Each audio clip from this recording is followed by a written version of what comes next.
సాగునీటి హక్కులపైన బీఆర్ఎస్ సమరానికి సై అంటోంది. ఇవాళ ఆ పార్టీ నేతలతో మాజీ సీఎం కేసీఆర్ సమావేశం కాబోతున్నారు. మధ్యాహ్నం కేసీఆర్ అధ్యక్షతన బీఆర్ఎస్ ఎల్పీ రాష్ట్ర కార్యవర్గ సమావేశం జరగనుంది. ఈ సమావేశంలో నదీ జలాల విషయంలో కాంగ్రెస్ ప్రభుత్వ నిర్లక్ష్యంపై కేసీఆర్ సమరశంఖం పూరించనున్నారు. తెలంగాణ సాగునీటి హక్కుల రక్షణ కోసం కేసీఆర్ నేరుగా రంగంలోకి దిగనున్నారు. ఇవాళ తెలంగాణ భవన్ కు కేసీఆర్ రానున్నారు. కొద్ది రోజులుగా ఫామ్ హౌస్ కే పరిమితమైన కేసీఆర్ నిన్ననే హైదరాబాద్ నందీనగర్ లోని తన నివాసానికి చేరుకున్నారు. ఇక ఇవాల్టి సమావేశంలో సాగునీటి హక్కుల రక్షణ కోసం మరో ప్రజా ఉద్యమంపై మాజీ సీఎం దిశానిర్దేశం చేయనున్నారు. బీఆర్ఎస్ ఎల్పీ సమావేశం తర్వాత కేసీఆర్ మీడియాతో మాట్లాడే అవకాశం ఉన్నట్లు తెలుస్తోంది. మరిన్ని అప్డేట్స్ తెలుసుకుందాం. మా ప్రతినిధి కరుణాకర్ మనకు అందుబాటులో ఉన్నారు. కరుణాకర్,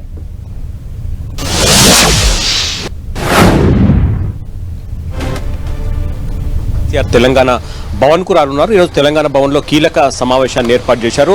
మరి ముఖ్యంగా 2 ఏళ్ల కాంగ్రెస్ పాలన, అందులో ముఖ్యంగా నదీ జలాల విషయంలో రేవంత్ సర్కార్ పూర్తి స్థాయిలో నిర్లక్ష్యం వహిస్తుందని చెప్పి బీఆర్ఎస్ పార్టీ భావిస్తోంది. ఈ నేపథ్యంలో సమరశంఖం పూరించాలని చెప్పి ఇప్పటికే కేసీఆర్ నిర్ణయం తీసుకున్నారు. మధ్యాహ్నం 2 గంటలకు తెలంగాణ భవన్ లో బీఆర్ఎస్ ఎల్పీతో పాటు బీఆర్ఎస్ పార్టీ కార్యవర్గ సంయుక్త సమావేశంలో కేసీఆర్ పాల్గొనబోతున్నారు. ఈ సమావేశంలో దాదాపు 430 మంది ప్రజాప్రతినిధులు కావచ్చు, లేకపోతే బీఆర్ఎస్ పార్టీ ముఖ్య నేతలు పాల్గొనబోతున్నారు. ముఖ్యంగా నదీ జలాల హక్కుల విషయంలో మరోసారి పోరాటానికి దిగాలని చెప్పి బీఆర్ఎస్ పార్టీ ఇప్పటికే నిర్ణయం తీసుకుంది. అవసరమైతే మరోసారి ఆందోళన కార్యక్రమాలు చేపట్టాలని చెప్పి నిర్ణయం తీసుకుంది. మరి ముఖ్యంగా పాలమూరు రంగారెడ్డి ఎత్తిపోతల పథకానికి సంబంధించి బీఆర్ఎస్ పార్టీ హయాంలో 90% పనులు పూర్తి చేసినప్పటికీ కూడా ఇప్పటి వరకు మిగతా 10% పూర్తి చేసేందుకు కాంగ్రెస్ ప్రభుత్వం ఏమాత్రం చొరవ చూపట్లేదని చెప్పి కేసీఆర్ ఆందోళన వ్యక్తం చేస్తున్నారు. దాంతోపాటు పాలమూరు రంగారెడ్డి ఎత్తిపోతల పథకానికి బీఆర్ఎస్ హయాంలో 91 టీఎంసీ కేటాయిస్తే ఇప్పుడు కాంగ్రెస్ ప్రభుత్వం 45 టీఎంసీలు చాలని చెప్పి కేంద్రం వద్ద అంగీకారం తెలిపిందని చెప్పి కూడా కేసీఆర్ అభ్యంతరం వ్యక్తం చేస్తున్నారు. కాబట్టి ప్రధానంగా పాలమూరు రంగారెడ్డి పైనే బీఆర్ఎస్ పార్టీ సమరశంఖం పూరించే అవకాశం కనిపిస్తుంది. కృష్ణానది జలాలను ఆంధ్రప్రదేశ్ ప్రభుత్వం తరలించుకుపోతున్నా కూడా రేవంత్ సర్కార్ నిమ్మకు నీరెత్తినట్టు వ్యవహరిస్తుందని చెప్పి కేసీఆర్ అభ్యంతరం, ఆందోళన వ్యక్తం చేస్తున్న పరిస్థితిని మనం చూస్తున్నాం. కాబట్టి దీనిపై పోరాట కార్యాచరణను కేసీఆర్ ప్రకటించే అవకాశం కనిపిస్తుంది. పాలమూరు రంగారెడ్డి ఎత్తిపోతల పథకాన్ని త్వరితగతిన పూర్తి చేయడంతో పాటు కృష్ణా గోదావరి జలాలను ఏ విధంగా రక్షించుకోవాలన్న దానిపై కేసీఆర్ దిశానిర్దేశం చేసే అవకాశం కనిపిస్తుంది. మనకున్న సమాచారం మేరకు 27, 28 2 తేదీల్లో ఒకరోజు కేసీఆర్ పాలమూరు రంగారెడ్డిలో పర్యటించే అవకాశం కనిపిస్తుంది. దాంతోపాటు ఈ ఆందోళనలో భాగంగా ఉమ్మడి మహబూబ్నగర్ జిల్లాలో ఒక దగ్గర భారీ బహిరంగ సభ ఏర్పాటు చేసి నదీ జలాలను తరలించుకుపోతున్న ఏపీ ప్రభుత్వ వైఖరిని కావచ్చు, లేకపోతే అందుకు సహకరిస్తున్న రేవంత్ రెడ్డి సర్కార్ వైఖరిని ఎండగట్టేందుకు కూడా కేసీఆర్ సమాయుక్తం అవుతున్నట్టు తెలుస్తుంది. కాబట్టి మధ్యాహ్నం 2 గంటలకు సుదీర్ఘంగా ఈ సమావేశం జరగబోతుంది. ఎల్పీతో పాటు కార్యవర్గ సమావేశంలో 430 మంది పాల్గొంటున్నారు. కాబట్టి సుదీర్ఘంగా ఈ అంశాలతో పాటు పార్టీపై కూడా కేసీఆర్ దృష్టి సారించినట్టు తెలుస్తోంది.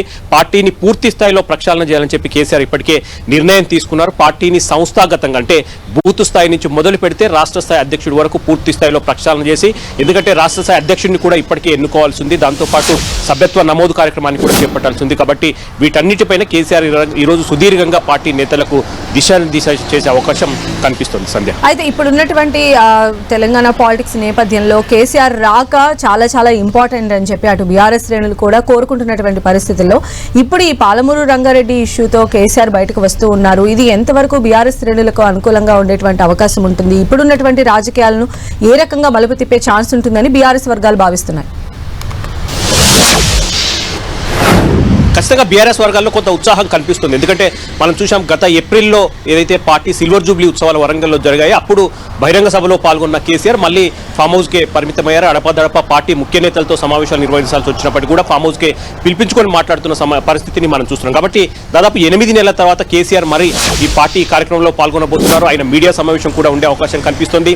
దాంతోపాటు పార్టీ వర్గాలు చెప్తున్న సమాచారం మేరకు ఇకపై కేసీఆర్ రెగ్యులర్ గా తెలంగాణ భవన్ కు రావడంతో పాటు హైదరాబాద్ లో రెగ్యులర్ గా ఉండే అవకాశం ఉంది. పార్టీ నేతలకు, కార్యకర్తలకు కూడా కేసీఆర్ అందుబాటులో ఉంటారు.